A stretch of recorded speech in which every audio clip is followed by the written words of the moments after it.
In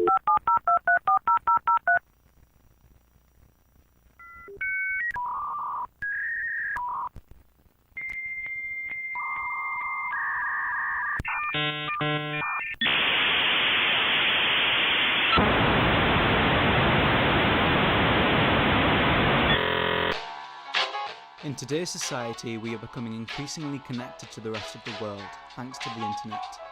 Through social media, we can communicate and even build friendships with people we have never met in person. And with the arrival of online dating apps such as Tinder, we can even interact with potential romantic partners with the touch of a button or a tap of a screen. Here are the stories of 3 different women and how this has affected their lives. We did meet sort of online, sort of not through a dating app. We actually met through eBay, out of all the things. I actually sold a speaker, right, a Bluetooth speaker, and I had my postcode listed, and I got a message off Chris saying, oh, I actually live in Sunderland as well, would you mind if I just picked it up rather than having to pay the postage? I was like, yeah, of course. How do people usually react when you tell them? Not many people know. When it first initially came about, we weren't full on dating. So I sort of just told people we met in a bar, just as you do, as like more of a one night stand thing that just sort of progressed to a friends with benefits. But as we've started becoming more serious now, I've started just being like, oh no, this is how we met. And I don't think it's as weird as I thought it would be, to be honest. No. Most people kind of just been like, oh my God, really? But I think it's kind of cute. I think that when you meet someone through Tinder or Match.com or whatever, you know about them already. You know their name and you've got their picture in a bio. You know, Chris's picture on eBay is the standard egg. Do you know what I mean? It's like there's no picture, and you can tell his name's Chris from it, but there's no other information about him. How old is he first? He is 20 years older than me. Right. Yeah. When we first met, I thought he was much younger, and he thought I was older. Right. And by the time we sort of found out that we were further away than we thought, feelings had already developed. Now, I've been in an age gap relationship before.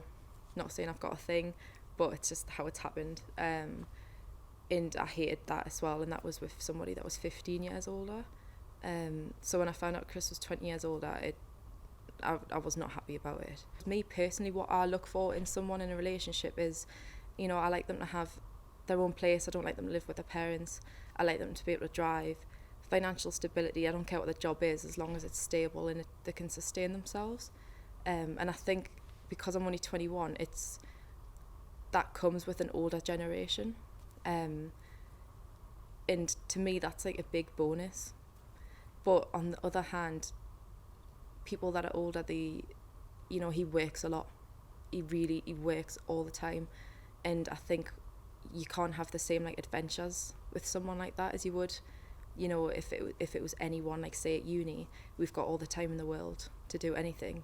Whereas, you know, he has to like book holidays, he has to get people to cover shifts, and it's a bit annoying, but at the same time I think it's a sacrifice, and you find problems with any age, I think, so. So I'm gay. There's a lesbian one, predominantly for lesbians, called Her, which I'm on. Tinder's for kind of like anyone, which I'm on. And then there's just Grindr, which is for like gay men, which obviously I'm not on. There's one called Plenty of Fish, which I went on when I split up with my long-term girlfriend of 4 years. After that, I ended up meeting someone. We moved in with each other within 3 months. Got a house together, got dogs together, tattoos, etc. It was very, very fast. But yeah, she was from a dating website. But they all turn out a bit crazy anyway, so she was like probably manipulative. The ex that I just recently had ended up hitting me, so it's not, I don't really advise it, personally. I met up with this girl about maybe like 3 weeks ago. She wasn't as good looking in person as she was in photos.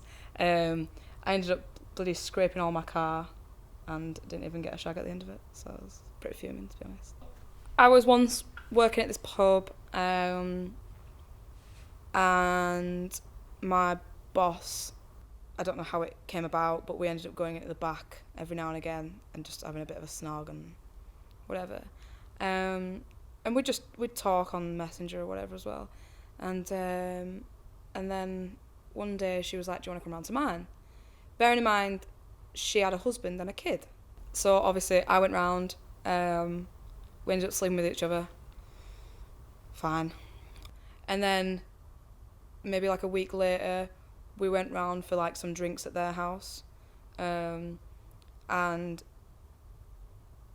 like she ended up falling asleep and so did her friends who were there. And then I ended up sleeping with the husband on like a separate occasion while she was in the next room. I don't think any of them neither of them found out for a while, and then I think something slipped up, and then they both clicked on, and then they're not together anymore. So I've had negative experiences that I've kind of put myself into. So Grindr, so pre-transition, when I was kind of identifying as like a gay male, that's where I was just at in my life. I would use Grindr as kind of a source for like my validation, which I think a lot of people do. It's kind of it's a common thing now. So I would meet people who were considerably older than me. I started my transition when I was 16, so obviously I was pretty young anyways. So when I was like 15, I would go meet people who were drastically older than us. I remember one time I got in trouble with the police. I told my friend about it, that went to go meet someone, because whenever I was going to meet someone, like I would always send my friends like the address. Obviously I don't want to get like cut up into pieces and stuff, so I would let my friends know like where I was going, just in case anything were to happen. So I sent the address of this guy's house who I was going to, and she ended up showing mom, and our mom like called the police about it. And this guy who ended up being a teacher, he had brought in for question, and because obviously I was underage, so it was just like this big thing, and I had to get questioned by the police, and I was like, it was my fault, like he didn't, I told him that I was overage. But yeah, I mean, that was one of the negative experiences where I was kind of like, I was literally 15 years old, and I was just kind of like, shit, like I actually could have got someone like in serious trouble for this, just because I was horny and wanted sex.